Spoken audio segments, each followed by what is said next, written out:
Assalamualaikum warahmatullahi wabarakatuh. Perkenalkan, nama saya Lina Marlina.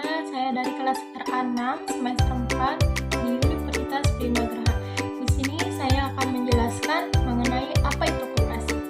Baik, koperasi itu merupakan salah satu bentuk organisasi yang memiliki peran penting dalam meningkatkan kesejahteraan masyarakat dalam konteks perekonomian.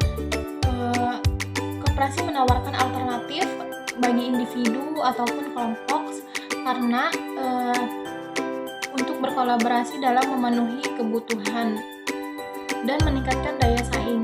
Sejarah mencatat bahwa koperasi telah berkembang di berbagai belahan, termasuk di Indonesia, negara kita, dengan berbagai aliran pemikiran yang mempengaruhi prinsip dan praktiknya. Di Indonesia, koperasi diakui sebagai salah satu pilar dalam membangun ekonomi nasional sesuai dengan Undang-Undang Nomor 25 Tahun 1992 tentang Perkoperasian.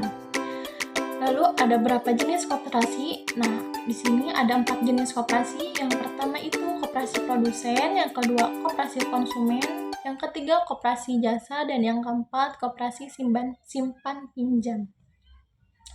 Koperasi produsen, koperasi yang menyediakan sarana kepada produsen untuk melakukan produksi kepada produk berasal dari anggota dan ditawar dengan harga relatif lebih tinggi untuk kemudian dijual kepada anggota ataupun non-anggota. Lalu koperasi konsumen, koperasi yang menyediakan kegiatan usaha berupa barang atau kebutuhan anggota ataupun non-anggota. Lalu ada koperasi jasa, koperasi yang menyediakan jasa kecuali simpan pinjam untuk kebutuhan anggota ataupun non-anggota seperti penyewaan mobil ataupun penyewaan kendaraan ataupun penyewaan sepeda, itu bisa disebut dengan koperasi jasa. Ada yang namanya koperasi simpan pinjam, di mana di dalamnya hanya menyediakan simpan atau peminjaman uang saja. Lalu ada yang namanya manajemen koperasi, karena di dalam koperasi tentu memerlukan yang namanya manajemen.